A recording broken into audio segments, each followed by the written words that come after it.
이스라엘과 동행하신 하나님이라는 제목의 말씀 전하겠습니다. 북왕국 이스라엘 왕 가운데 아람 왕은 굉장히 우상 숭배를 열심히 하는 왕이었죠. 여러분이 잘 아는 엘리야가 그 시대에 살았었는데 갈멜산에 불이 임하는 것을 보고서도 그 왕과 왕비 또 나라는 변화되지 않았습니다. 여로보암이라는 그 북왕국 왕이 시작된 때로부터 아합의 아들 여호람 왕까지 제가 쭉 계산을 해보니까 74년 동안 나라가 계속 어두웠습니다. 우리로 보면은 6.25 전쟁 즈음부터 지금까지 계속 우상 숭배하고 계속 하나님 마음 아프게 하고 계속 고통 가운데 머물렀던 것이 그 시대였습니다. 그렇다면 우리가 하나님이라면 그런 북왕국에 대해서 조금이라도 애정을 느낄 수 있을까? 그냥 다 뒤엎어버리고 끝장을 내버리는 것이 우리의 판단일 수 있지만 하나님은 그렇게 하지 않으셨습니다. 여전히 관심을 갖고 계셨고 기회만 되면 도움을 주셨습니다. 우리가 잘 아는 엘리사가 나병 들었던 나아만 장군을 깨끗하게 치료해서 어린아이 살 같은 모습으로 그가 아람 나라로 돌아간 사건, 그것도 여호람 시대, 그 시대에 있었던 일로 보입니다. 아람의 장군이 깨끗하게 나병을 치료했기 때문에 이스라엘 공격하는 일은 꽤 긴 시간 이제 없게 되었습니다. 그러나 오래전 애굽 바로가 요셉의 후손인 이스라엘을 은혜를 잊어버리고 박해하듯이 아람 나라는 은혜를 잊고 다시 이스라엘을 치려고 했습니다. 그 상황에서 하나님은 엘리사를 통해 아람이 공격해 오는 그 요소요소에 왕을 통해서 군사를 보내서 다 막을 수 있도록 그렇게 도와주셨습니다.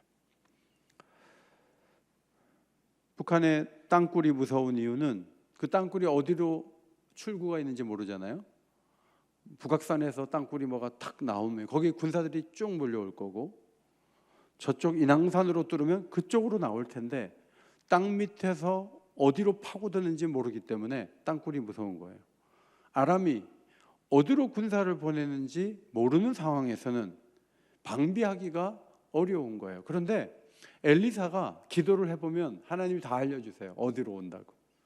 그래서 왕에게 얘기하면 거기 군사를 보내서 딱딱 막는 거예요. 그래서 아람 왕이 너무 화가 나는 거예요. 야, 우리 중에 스파이가 있는 것 같다. 신복들 가운데 누가 이스라엘 왕에게 고하느냐, 오늘 좀 잡아내야 되겠다.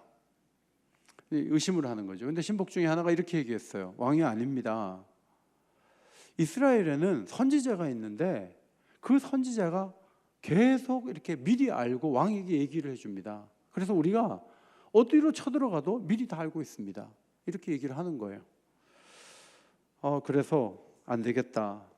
이스라엘 선지자 엘리사가 왕의 침실에서 하신 말씀을 이스라엘 왕에게 고한다고 하니까, 뭐 침실에서 한 얘기도 다 안다고 하니까 이 선지자를 잡아야 되겠다 생각을 하고 선지자를 잡으려고 했습니다. 사실 당시 이스라엘 사회는 우상숭배, 탐욕, 음란 이런 것들이 너무 심각한 상황이었습니다. 그리고 우상을 많이 섬겼고 하나님을 제대로 섬기지 않았습니다. 그들은 금송아지를 만들어 놓고 그것이 자신의 하나님이라고 섬기고 있었습니다. 아람의 공격은 하나님이 벌 주시는 막대기와 같은 역할을 하고 있었지만, 그러나 하나님은 엘리사를 통해 계속 방비하도록 도와주셨습니다. 우상 숭배를 하고 매를 맞아야 되는데 계속 도와주시는 거예요. 왜 그랬을까요? 우상 숭배에서 돌아오라는 거예요. 자꾸 매를 대고 아프게 해가지고 사람을 돌이키는 것도 좋지만 혜택을 주고 사랑을 주어서 하나님이 이렇게 큰 분이라는 것을 느끼게 해서 돌이키고 싶었던 것이 하나님의 마음이었습니다. 여러분, 우리 사회는 하나님께 벌 받을 일이 굉장히 많아요. 도덕적으로 또 정신적으로 정치적으로, 경제적으로 여러 가지 부분에서 이 악이 정말 너무 많이 채워져 있는 것이 우리 사회의 모습이에요.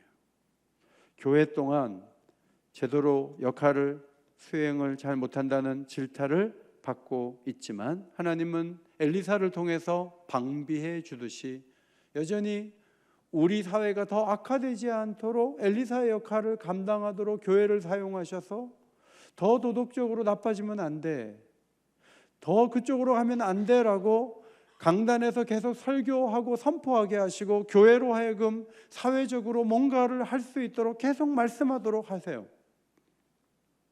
그것이 작아 보이는 일 같지만 사실은 그 말을 들을 때 아람 나라의 침공을 막아내듯이 교회가 이 시대에 전하는 여러 가지 메시지들이 단순히 포교 활동을 하고 많은 교인을 모으기 위해서만이 아니라 이 사회가 살려면 그렇게 해야 된다는 거죠. 기독교가 처음 들어왔을 때 노름하지 않는 집안이 없고요, 술과 담배와 이 노름으로 인해서 가정마다 너무너무 큰 고통 속에 있었어요. 그런데 교회를 통해서 그렇게 하면 집안이 안 된다고 선교사들이 계속 전했어요. 외국에서는 신학교에서 담배도 펴요. 그리고 예수를 믿어도 술도 먹어요. 근데 우리는 술을 못 먹게 만들어놨어요. 그러니까 우리 술 먹자 이게 아니고요, 우리 사회는 술로 인해서 다 망가지는 사회였어요. 1년 농사를 거두는데 아버지가 밖에 나가서 술 먹고 노름해서 3일 만에 한 해 쓸 걸 다 버리고 돌아오는 가장들이 한두 명이 아니었어요. 이 시대에 이 아버지들이 그렇게 해서는 이 사회가 희망이 없다고 선교사들은 본 거예요. 그래서 지속적으로 술 먹지 않게 했어요. 노름하지 않도록 했어요. 그렇게 해서 사회가 점점 더 좋아진 거죠. 우리 시대에도 가만히 두면 우리 사회는 썩어져 가지고 문제가 많이 생길 부분들이 계속 예상되고 있어요. 정치인들은 그냥 사람들이 좋아하면 표 준다 그러면 다 해요. 병장이 200만 원 받는 거는 병장을 사랑해서가 아니에요. 병장들의 표가 간부들 표보다 많기 때문에 이렇게 많이 주는 거예요. 그리고 간부들은 월급을 그대로 해놔요. 그러니까 간부들이 지금 전역을 막 하는 거예요. 정치인들은 그냥 사람들의 숫자, 표가 될 만한 숫자를 거의 돈을 주고 사오듯이 하기 때문에 도덕성과 기준들이 굉장히 뒤로 미뤄져 있어요. 그런데 교회가 우리가 이렇게 가면 안 된다, 우리 사회가 이렇게 되면 망한다라고 계속 선포하는 거예요. 그렇게 함으로 그 말을 들으면 교회만 유익한 것이 아니고 사회가 보존되고 좋아지는 거죠. 악한 행동들은 10km 밖에 가 있는데 법이 뒤따라가고 있어요. 10km 뒤에서 뒤따라가고 있어요. 그게 현실이에요. 그런데 하나님의 사람 엘리사처럼 그렇게 하면 망한다, 여기에서 막아줘야 된다라고 했을 때 그걸 막으면 우리 사회는 사는 거예요. 그런데 그걸 막지 않으면 다 죽는 거예요. 엘리사의 역할을 누가 해야 돼요? 하나님이 교회를 통해서 감당하도록 하시는 거죠. 엘리사는 한 사람이에요. 별것 아닌 것 같아요. 그러나 엘리사의 말을 들으면 이스라엘 사회는 희망이 있고, 엘리사의 말을 듣지 않으면 아람이 어디 와서 공격할지 모르는 거죠. 우리도 마찬가지. 교인들끼리만 안전지대를 만들어서 교회만 잘 되면 된다, 그렇게 해서 교인들끼리만 천국 만드는 게 교회가 아니에요. 교회는 사회가 무너지려고 할 때 그렇게 가면 다 망합니다, 안 됩니다 라고 말할 수 있는 게 교회가 돼야 돼요. 그것이 교회의 역할이에요. 그래서 함께 어둠을 막아내면서 더 큰 위기를 초래하지 않도록 움직이는 것이 교회의 중요한 사명이라는 거죠. 두 번째 살펴볼 부분은, 아람 왕은 안 되겠다, 어디 있냐, 도단에 있습니다. 도단에 군사를 보내라 해서 성을 싹 에워쌌어요. 게하시라는 선지자의 종이 밖에 보니까 완전히 성을 둘러싼 거예요. 아람 군사들이 다 둘러싸여 있는 거예요. 큰일 났습니다, 선지자님. 지금 완전히 포위됐습니다. 그때 엘리사가 게하시에게 말했어요. 대답하되 두려워하지 말라. 우리와 함께한 자가 그들과 함께한 자보다 많으니라. 그렇게 얘기했어요. 에? 우리와 함께한 자가 더 많아요? 사화는 못 보는데 선지자는 보고 있어요. 선지자가 기도했어요. 게하시도 보게 해주세요. 게하시가 딱 보니까 저 산을 둘렀는데 불말과 불병거가 가득하게 있는 거예요. 하나님이 이 도단성을 지켜주시려고 불말과 불병거를 이미 준비해 놓으신 거죠. 엘리사는 그걸 보니까 담대해요. 근데 게하시는 그게 안 보이니까, 아랑군사밖에 안 보이니까 두려웠던 거예요. 도단성이 위험에 빠진 것은 엘리사가 그 성에 살았기 때문이에요. 잘못 보면 엘리사가 빨리 다른 성으로 옮겨가는 게 오히려 그 성이 사는 길처럼 보여요. 그러나 불말과 불병거가 하나님이 준비해서 그 위기 속에서 지켜주시려고 하나님이 이미 손을 쓴 것을 볼 수 있는 사람은 엘리사 선지자, 제발 다른 데 가지 마세요. 이 성에 사세요. 당신이 있기 때문에 우리가 더 안전합니다. 그렇게 말하지 않을까요? 여러분, 일부 불신자들이 교회가 없으면 더 좋다, 교회는 자기네끼리 좋아하고 자기네끼리 행복을 추구하지만 엄밀하게 뚜껑 열어놓고 보면 교인들은 더 나쁘고 더 부정직하고 더 나쁜 사람들이 모인 것이 교회다, 이렇게 생각하면서 교회가 사라지는 것이 우리 사회가 살 길이라고 그렇게 매도하는 사람들이 적지 않아요. 그러나 여러분, 하나님이 한 사회를 복 주실 때 교회를 사랑하고 교회가 있고 교회가 잘 되고 교회가 기도하는 그 사회를 하나님이 복 주실 줄 믿습니다. 여러분, 북한에다가 배나무를 심어보세요. 돌배가 열려요. 같은 종자인데 북한 땅에는 심으면 돌배예요. 여기서는 열매를 잘 맺어도 그 땅에 가면 배가 안 돼요. 왜? 거기는 찬양이 그쳐졌어요. 거기는 예배가 끊어졌어요. 하나님을 높이고 찬양하는 그곳을 하나님이 복주시고 기뻐하시는 거죠. 도단성에 엘리사가 있기 때문에 하나님은 불말과 불병거로 엘리사만 지키는 게 아니에요. 도단성을 지켜주시는 거죠. 오늘 하나님은 교회에 관심이 많고 교회를 지켜주시고 교회에 있는 곳을 복되게 하시고 교회에 모이는 거 기뻐하세요. 여러분, 교회를 소중히 여기세요. 교회를 작게 보면 안 돼요. 교회를 영광스럽게 보고 교회를 귀하게 여기는 마음이 필요해요. 유다서 1장 24절, 능히 너희를 보호하사 거침이 없게 하시고 너희로 그 영광 앞에 흠이 없이 기쁨으로 서게 하실 이 곧 우리 구주 홀로 하나이신 하나님이라고 기록했어요. 우리를 보호하시는 거예요. 영광 앞에 흠 없이 세우시는 것이 하나님의 비전이에요. 하나님은 죽음에 넘겨질 베드로를 옥에서 건져내신 분이에요. 하나님은 죽음의 위협 속에서 바울을 건져내셔서 놀라운 사역을 맡기셨어요. 마태복음 18장 10절에 삼가 이 작은 자 중 하나도 없인 여기지 말라 너희에게 말하노니 그들의 천사들이 하늘에서 하늘에 계신 내 아버지의 얼굴을 항상 배옵느니라. 예수님 말씀하셨어요. 여기 작은 자, 아이를 말하는 거예요. 아이, 어린아이. 근데 예수님이 말씀하시기를 그들의 천사가 있다는 거예요. 그들을 보호하는 천사들이 있다는 거예요. 아이마다 그들의 천사가 있다고 예수님 말씀하신 거예요. 유대인들은 난지 8일 만에 할례를 행해요. 할례를 행할 때 3명이 들어가요. 아이의 아버지, 할례를 주관하는 모헬, 그 다음에 아기를 딱 붙잡고 있는 산닥, 이렇게 3사람이 할례식을 거행하는 거예요.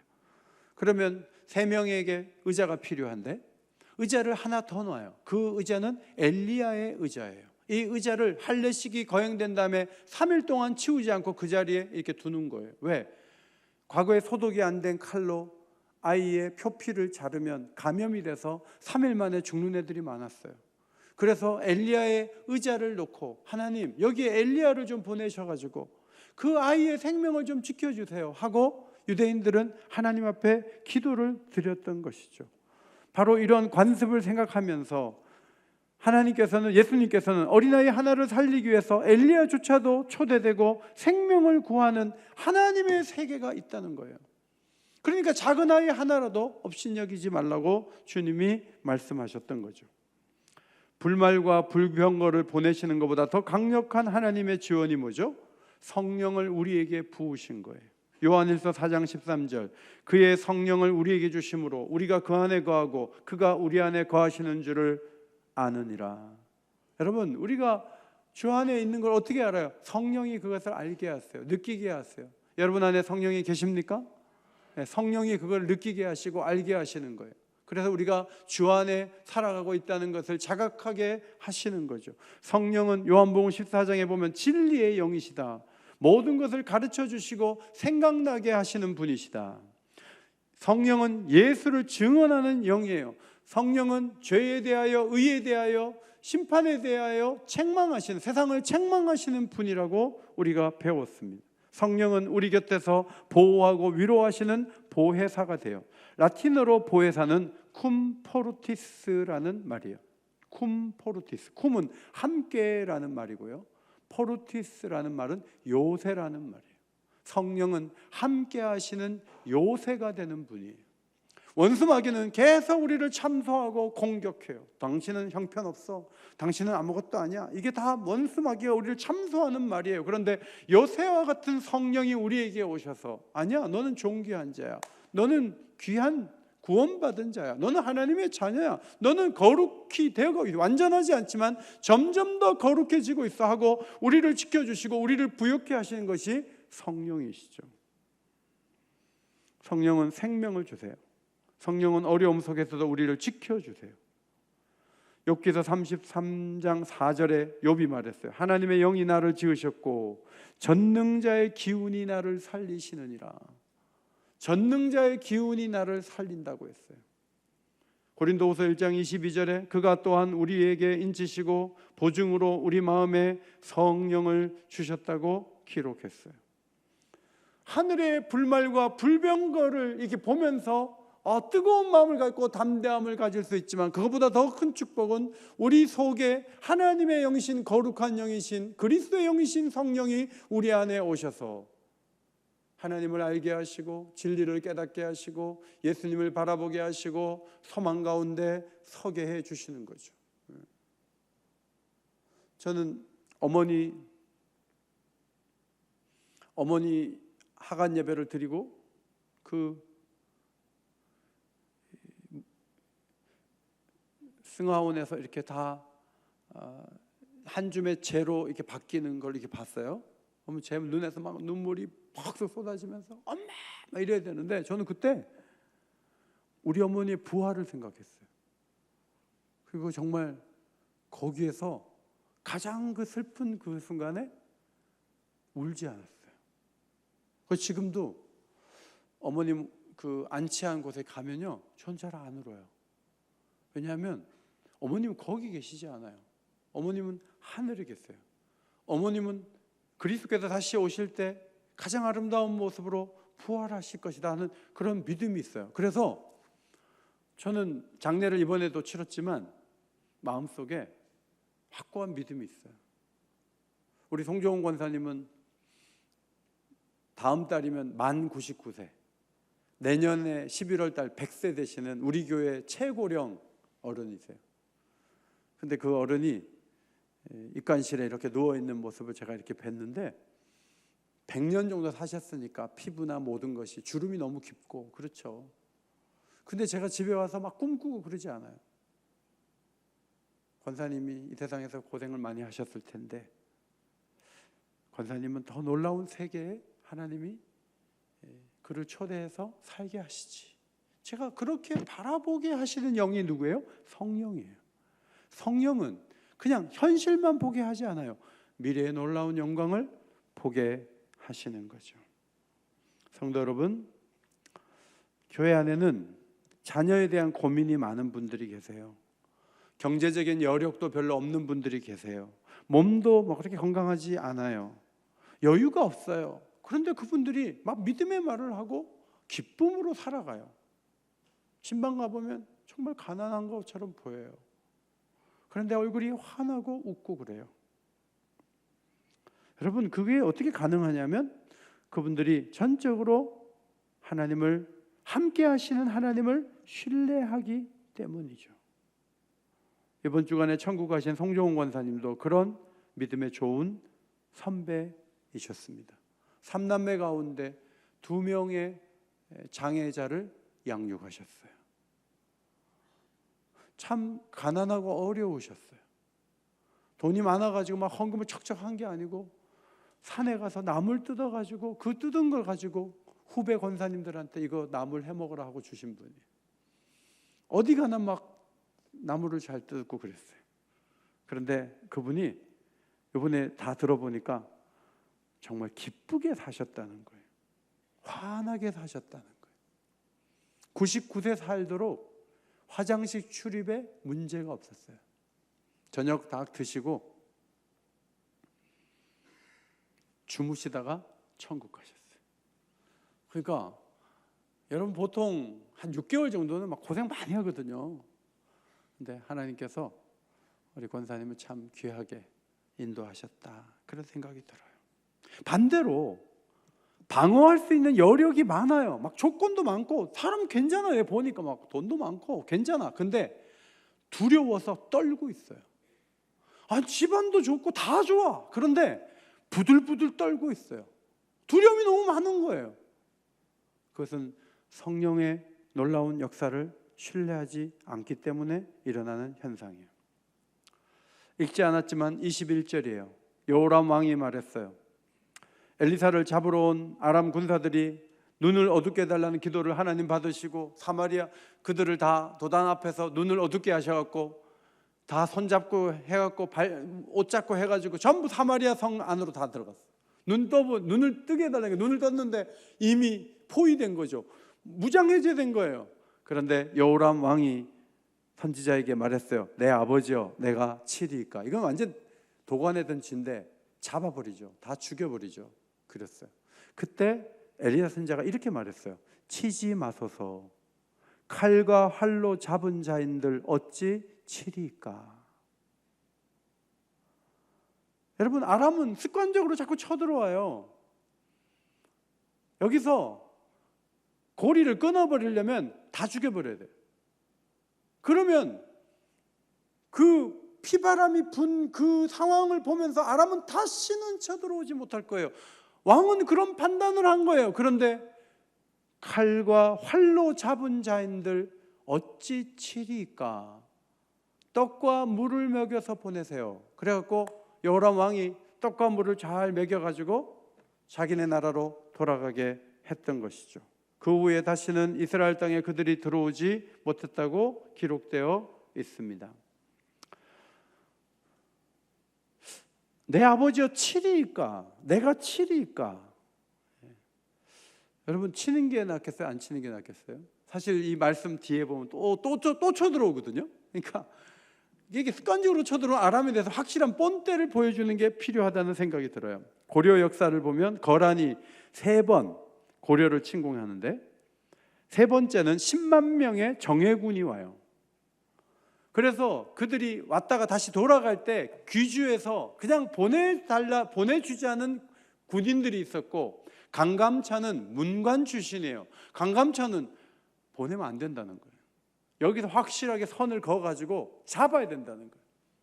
그래서 고려군 20만 명이 이 귀주에서 거란족 정예군 10만 명하고 벌판에서 싸워가지고 1000명 정도 남고 다 죽였어요. 여러분, 그래갖고 어떻게 됐냐면 120년 동안 거란이 쳐들어오지 못했어요. 강민첨이라는 장군이 거란군 10,000명을 포로로 잡거나 참수했어요. 목을 다 뱉다는 얘기예요. 동북아시아의 한 축으로서 고려가 120년 동안 평화를 누렸죠. 우리나라 구축함 5번 함이 있는데 강감찬 함입니다. 무슨 말이냐면 쳐들어오면 강감찬처럼 다 끝내주겠다는 거죠. 그런 의지가 이 배 이름에 담겨 있어요. 이런 전쟁사를 보면 여호람 왕이 치리이까, 저들을 치리이까 하는 말이 일리가 있어 보여요. 다수의 사망자가 나오면 다시는 넘보지 못할 거야. 이게 정치적인 판단이에요. 그러나 하나님은 엘리사를 통해 아니야, 용서를 경험하고 사랑을 경험해야 돼. 국가든 사람이든 용서를 경험하고 사랑을 경험해야 인생이 바뀌고 나라가 바뀌는 거야. 그거는 내가 일하는 방식이 아니야 라고 하나님이 말씀하신 거예요.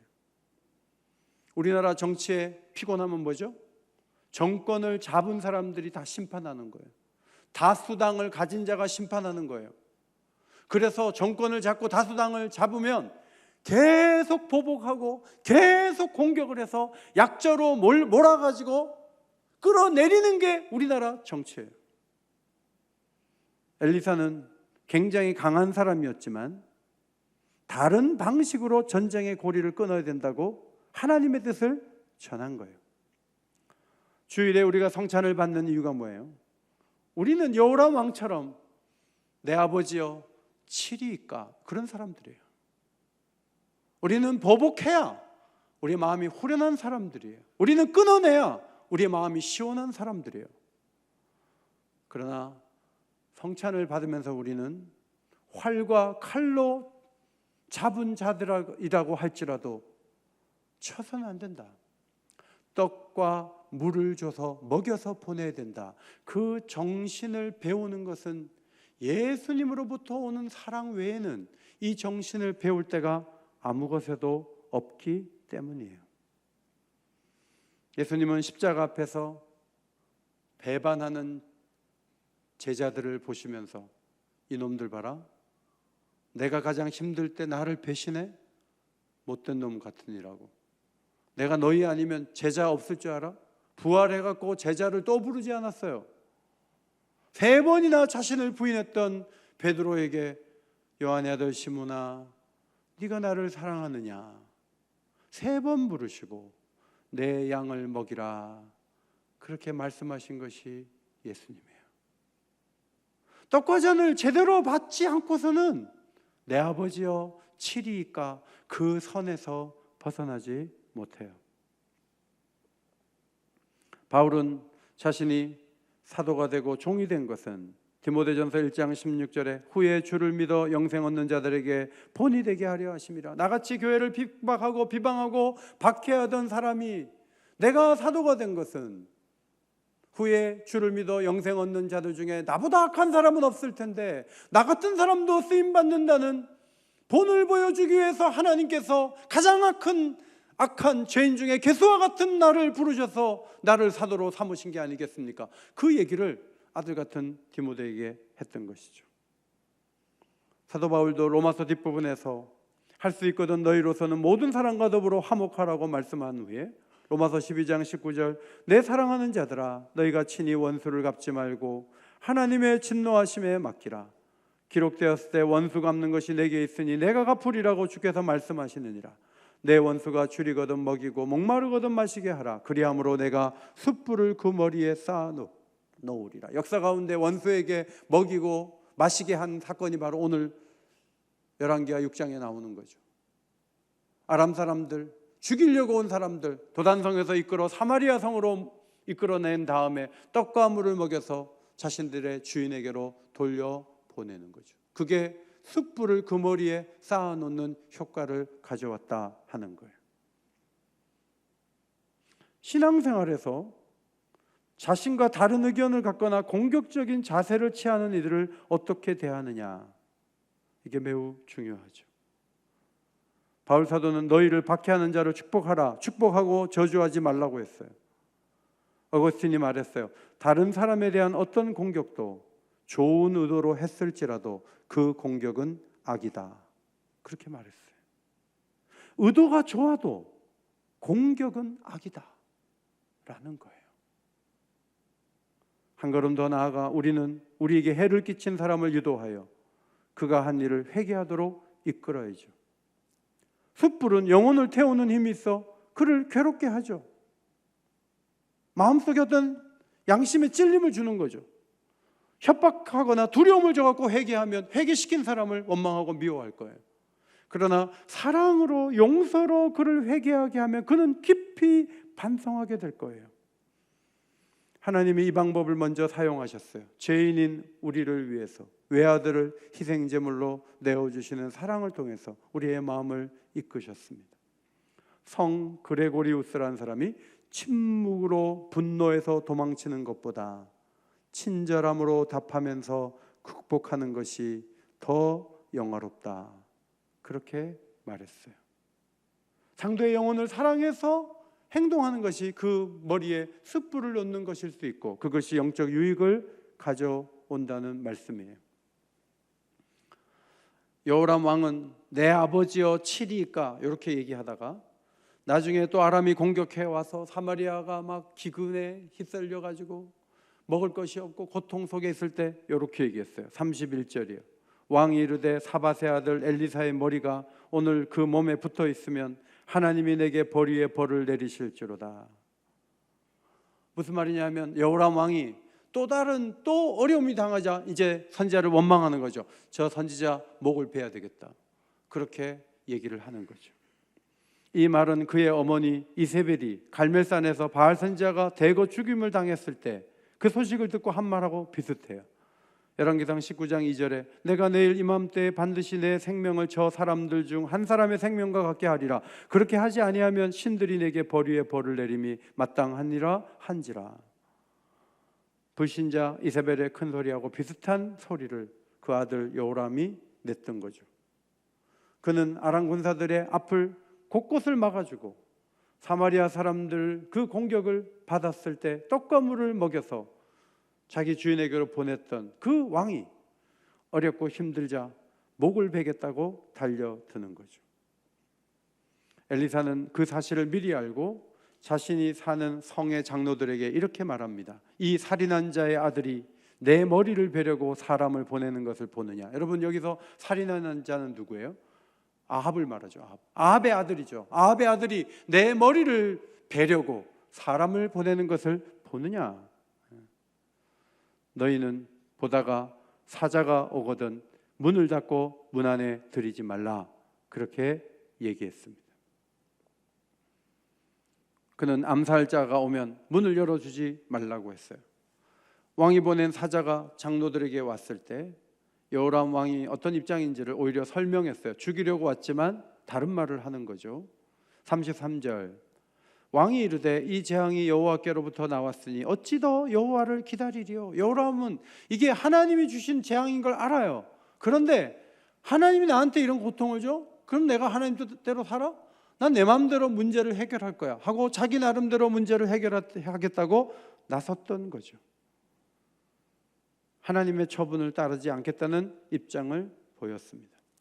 여호람 왕과 계속 입씨름을 하는 것이 아니라 엘리사가 그 다음 하는 말씀이 굉장히 놀랍습니다. 열왕기하 7장 1절입니다. 앞에 보시고 한번 읽도록 하겠습니다. 시작. 내일 이맘때 사마리아 성문에서 고운 밀가루 한 스아를 한 세겔로 매매하고 보리 두 스아를 한 세겔로 매매하리라. 사마리아 성을 아람 군사들이 싹 둘러싸고 포위했을 때 너무너무 먹을 게 없어갖고요, 나귀 머리 하나에 은 80세겔 했어요. 은 80세겔은 노동자가 1년 동안 일해서 버는 돈이에요. 그거 해봐야, 그 돈을 써봐야 나귀 머리 하나, 고기도 얼마 없는 그 고기도 없는 나귀 머리 하나 사는데 급급했어요. 먹을 게 너무 없어가지고 비둘기똥 4분의 1갑 0.3리터에 은 5세겔이에요. 노동자 20일 임금에 해당되는 돈을 내야 비둘기 똥이라도 사가지고 거기서 곡식 골라 먹는 거예요.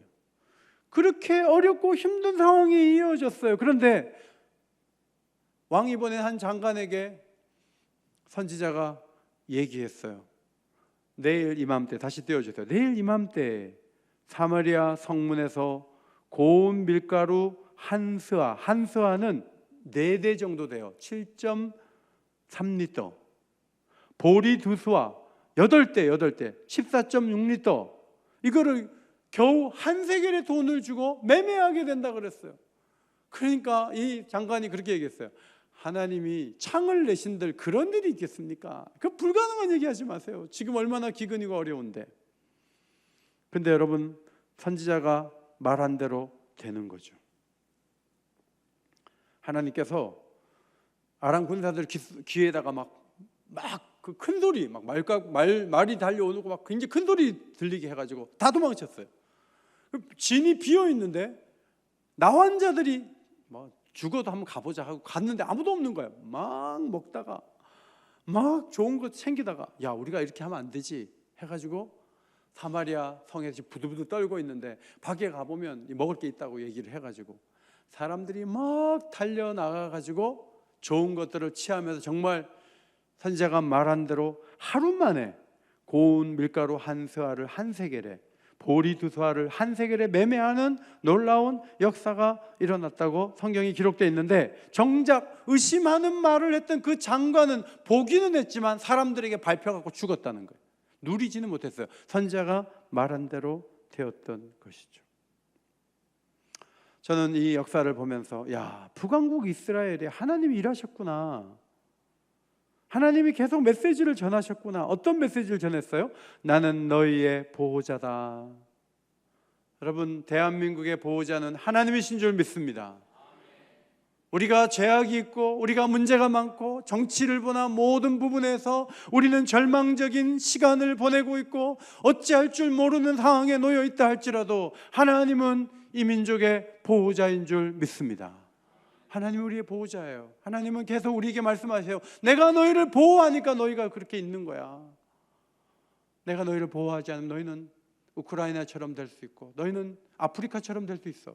내가 보호하니까 이 정도로 있는 거야 라고 말씀해 주시는 거죠. 두 번째로 하나님은 불말과 불병거로 너희를 지킨다고 이스라엘 백성에게 말씀하셨어요. 우리에게는 성령을 보내셔서 우리를 지키시고 우리를 담대하게 하시고 남이 보지 못하는 것, 세상 사람들이 알지 못하는 것을 알게 하시고 보게 하시는 은혜를 우리에게 베풀어 주시는 거죠. 하나님은 또 말씀하세요. 나는 용서와 사랑으로 대응한다. 내 아버지여 치리이까. 그런 방식으로 나는 일하지 않는다. 나는 한없이 용서한다. 나는 한없이 사랑한다. 이것이 나의 일하는 방식이란다 라고 하나님은 말씀하시죠. 성찬을 받을 때 우리의 용서의 깊이와 넓이가 넓어지기를 소원합니다. 성찬을 받을 때 우리가 더 큰 사랑의 사람이 되기를 소원합니다. 성찬을 받고 나서도 치리이까, 저놈 치리이까, 그건 안 돼요. 그건 하나님 기뻐하는 태도가 아니에요. 하나님 말씀하세요. 나는 절망을 소망으로 바꿀 수 있다. 내일 이맘때 1년 월급 다 모아가지고 나기머리 하나 사기도 힘든 세상인데 24시간 안에 좋은 곡식을 저렴하게 살 수 있는 길이 열려 라고 얘기했을 때 입을 벌려서 그런 일이 있을 수 있어? 웃기고 있어? 안 되지, 안 돼. 여러분, 교회가 어떤 일을 하려고 하면 불신앙이 막 싹이 터가지고 뭘 좀 하려고 그러면 세상이 얼마나 어려운데 무슨 그게 돈의 문제가 아니에요. 한편으로는 믿음의 문제예요. 그런 사람들은 보기는 하지만 누리지는 못할 거예요. 믿음의 기도를 드리면 하나님이 일하실 것을 바라봐야 되는데 그 적은 자기의 자원 가지고 부들부들 떨면 하나님이 그 사람 통해 일하겠어요? 하나님은 전능하신 분인 줄 믿습니다. 하나님은 일하시는 분이에요. 하나님이 역사하는 분이에요. 우리 교회가 많은 일들을 위해 기도해요. 요새 얼마나 불경기인데 무슨 선교사를 50명이나 지원하냐고. 줄여. 다 줄여요. 그래갖고 계산에 맞춰요. 그렇게 요구할 줄 몰라요. 그거는 믿음이 없는 태도예요. 다 줄여놓으면 그 다음에 또 부족한 거예요. 왜냐하면 믿음의 크기를 줄여놨기 때문에 그 다음 현상은 그대로 따라가는 거예요. 우리가 좀 부족해도 그것을 확장하고 하나님 앞에 더 모여서 기도하고 움직이면 나귀 머리 하나에 은 80세겔에 샀던 그 일을 24시간 안에 보리와 밀을 값싸게 살 수 있는 세계를 열어놓으시는 하나님을 바라보라고 엘리사를 통해서 그 여호람 시대에 하나님이 말씀하신 것처럼 오늘도 마찬가지예요. 여러분이 계산을 열심히 해보세요. 그러면 교회는 더 초라하게 될 거예요. 그러나 믿음으로 기도하고 하나님이 하시면 된다 라는 마음을 가지고 하나님 앞에 나가면 하나님이 일하실 줄 믿습니다. 그런 믿음을 성찬을 받을 때 구해야 돼요. 하나님, 제 믿음이 너무 적어요. 하나님, 믿음 주세요. 믿음으로 하나님의 일들을 감당할 수 있도록 은혜 주세요. 그것이 너무너무 중요한 거죠. 수영로 교회를 한 5,000명 모일 때 수영로에 있었어요. 그런데 하나님께서 그 담임 목사님 마음에 꿈을 막 주셨는데 반대만 하지 않으면 된다. 그런 응답을 주셨어요. 그래서 당회 앞에, 재직회 앞에 반대만 하지 마세요. 그러면 하나님이 도우십니다. 그리고 그냥 기도를 했는데 지금 수영로 교회에 있는 그쪽 지역에 20몇 가구가 다 모아가지고 여기 땅을 좀 사달라고 그거 찾아온 거예요. 자기네가 가격 다 깎아가지고 이거 좀 사달라고. 그래서 거기를 사서 수용노교를 세웠는데 그 주변에 100층 가까운 건물들이 들어서고 수많은 사람들이 그곳에 있고 공영 주차장에 수천 대를 댈 수 있는 주차 시설들이 옆에 막 들어서고 요트기 경기장이 옆에 들어서고 하나님께서 그 교회에 복을 주신 거죠. 문제는 현상 지금 있는 이것이 우리의 전부인 것처럼 생각하면서 거기에 빠져가지고 여러분이 한 장관과 같이 의심하고 안 된다고 말하고 줄여야 된다고 생각하고 그것은 하나님이 기뻐하시는 생각이 전혀 아니에요. 저는 성찬을 받을 때 여러분이 안고 있는 절망이 소망으로 바뀌어지는 축복이 임하기를 간절히 소원합니다. 새로운 세상이 올 수 있죠. 선지자의 입술을 통해서 새로운 세상이 온다고 선포하시고 그것을 이루셨어요. 어디에서? 북왕국에서 아합의 아들이 통치하는 그 나라에서 하나님이 그렇게 일하셨어요. 우리는 그 정도는 아니에요. 하나님이 얼마든지 이 시대의 교회를 쓰실 수 있다. 이런 믿음을 가지고 오늘도 간절한 마음으로 기도하고 주일에 성찬을 받고 더 좋은 믿음으로 일어설 수 있는 주의 백성들 되시기를 예수의 이름으로 축원합니다.